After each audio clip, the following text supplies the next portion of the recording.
How does a ship as big as a skyscraper, a 540-foot behemoth of steel, vanish with 306 people on board without a single SOS? In 1918, the USS Cyclops sailed out of Barbados and into one of America's most chilling maritime mysteries. It left behind no wreckage, no lifeboats, not a single clue. Over a century later, the theories are as wild as the sea itself, from German U-boats and a catastrophic structural failure to the eerie pull of the Bermuda Triangle. So, what really happened to the ghost ship, the USS Cyclops? Before she was a ghost ship, the USS Cyclops was a giant of her time and a crucial piece of the United States Navy. Launched in 1910, she was a Proteus-class collier, a ship built for one purpose: to haul massive amounts of coal to fuel the fleet's steam-powered warships. Measuring 540 feet long and weighing over 19,000 tons when full, she wasn't just a ship, she was a lifeline, keeping America's battleships in the fight across the globe. When the U.S. jumped into World War I in 1917, the Cyclops was officially commissioned and put to work with the Naval Overseas Transportation Service. Her job became more critical than ever. She wasn't just carrying coal anymore, she was sailing in convoys to France and supporting British ships in the South Atlantic. The ship was a constant buzz of activity, with a crew of over 200 men needed to run her machinery and manage the back-breaking task of transferring thousands of tons of fuel at sea. But things on the Cyclops weren't always running smoothly. Her commanding officer, Lieutenant Commander George W. Worley, was a pretty controversial guy. Born in Germany as Johann Friedrich Wichmann, his background alone made people nervous during the war. Crew members called him eccentric and difficult, a man who would walk the decks in his long underwear and a derby hat and who was known for his iron-fisted leadership. One former officer, Conrad Nervig, later said Worley was a gruff, eccentric salt of the old school, who was hated by his officers and his men. The tension on board was thick, with stories of Worley chasing an ensign with a pistol and running what was later called a thoroughly demoralized and disorganized crew. This toxic environment would soon become a key piece of the puzzle surrounding her disappearance. In January 1918, the Cyclops started what would be her last mission.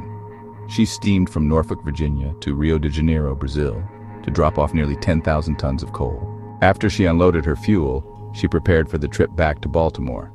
But this time, her cargo was different, and a lot more dangerous. 11,000 tons of manganese ore, a dense, heavy material needed to make steel for the war. From the moment she was loaded, there were red flags. The ship was built for coal, which is much lighter. The heavy manganese ore likely made the ship dangerously overloaded. To make things even worse, one of her two engines was dead. A survey board had found a cracked cylinder in the starboard engine before she even left Brazil, but they cleared her to limp back to the U.S. for repairs. Running on a single engine, the massive ship was slow and clumsy, a huge problem in the unpredictable Atlantic. The ship left Rio on February 16, 1918, and made a scheduled stop in Salvador, the capital of Bahia, Brazil, a few days later. Her next and final stop was supposed to be Baltimore, with an ETA of March 13th. But on March 3rd, the Cyclops made an unscheduled stop in Barbados. The official story was that she needed more coal, but some reports say Captain Worley was worried about how low the ship was sitting in the water, a dead giveaway it was overloaded. Despite all these problems, a hot-headed captain, a stressed-out crew, a busted engine, and a dangerously heavy cargo, the Cyclops sailed out of Barbados on March 4th with 306 crew and passengers. She headed north and sailed into oblivion. Days turned into a week. March 13th, the day the ship was expected in Baltimore, came and went. No Cyclops. At first, the Navy didn't panic. Delays happened. But as another week passed in total silence, a massive search effort kicked off. The Navy searched her entire route, but found nothing.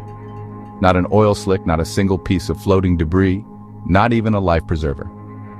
There was a rumor that a tanker called the Amulco had seen the Cyclops near Virginia on March 9th, but the tanker's captain later said it wasn't true. The ship had a radio, but no distress call ever came. For a 19,000-ton ship to disappear so completely, so fast, was just baffling. It was as if, as one magazine later put it, some gigantic monster of the sea had grabbed her, men and all, and sent her into the depths. On June 1st, 1918, with no hope left, Assistant Secretary of the Navy Franklin D. Roosevelt officially declared the USS Cyclops and everyone on board lost at sea. it remains the single largest non-combat loss of life in U.S. naval history. Over a century later, the ocean is still keeping its secret.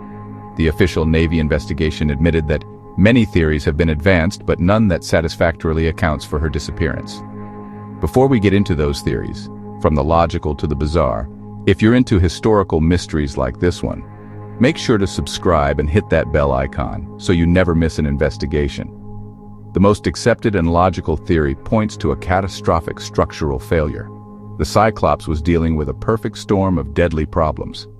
First, she was overloaded with manganese ore, a cargo far denser and heavier than the coal she was designed to haul. A crewman who got off the ship in Rio later guessed that the heavy ore, packed into the ship's center, would have put incredible strain on the ship's frame. While early reports mentioned a storm, later accounts noted fair weather. But even in moderate seas, the stress could have been immense. Picture the 540-foot ship being lifted at the front and back by two big waves, leaving the overloaded middle with no support. It could have snapped in half with shocking speed, sinking so fast that there was no time to send a distress call. This theory is tragically backed up by what happened to her sister ships. Years later, during World War II, both the USS Proteus and the USS Nereus also vanished without a trace while carrying heavy loads of metallic ore in the Atlantic and Caribbean. This suggests a possible design flaw in all Proteus-class colliers, a deadly weakness in their I-beams that made them likely to break apart under specific heavy loads. Since World War I was in full swing, the first finger of blame pointed at the enemy. Could a German U-boat have torpedoed the Cyclops? It made sense.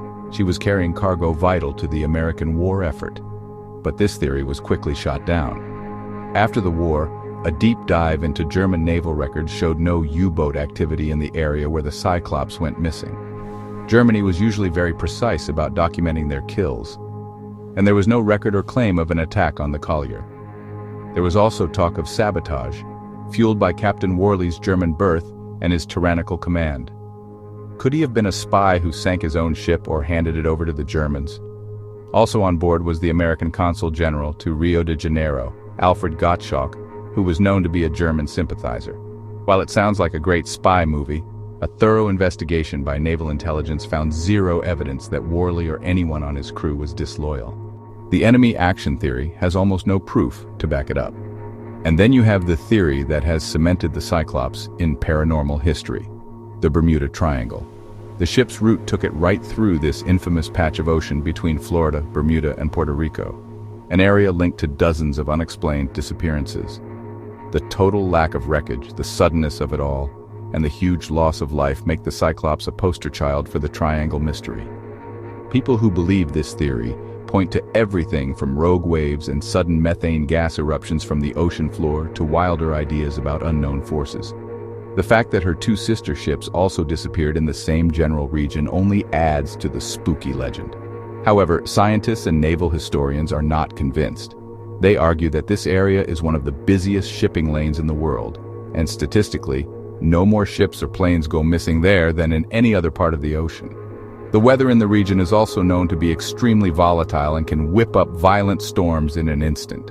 While the Bermuda Triangle adds a layer of mystery that's hard to resist, most experts think the answer to what happened to the Cyclops is a mix of human error, mechanical failure, and the raw power of the sea.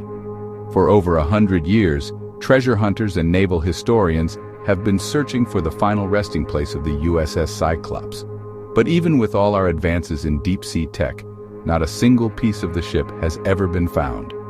She's still out there, lost in the deep, a steel tomb for the 306 souls on board. President Woodrow Wilson himself said of the loss, "Only God and the sea know what happened to the great ship." Was it a bad design, a volatile captain, a freak wave, or some combination of all three? The mystery of the USS Cyclops is a scary reminder that even in a world of steel and steam, the ocean is still a vast, wild force that sometimes, without any warning, takes what it wants. What do you think happened to the USS Cyclops? Was it a perfect storm of bad design and bad luck, a casualty of war, or something else entirely? Let us know your theory in the comments below. And don't forget to like and subscribe for more deep dives into the world's greatest unsolved mysteries.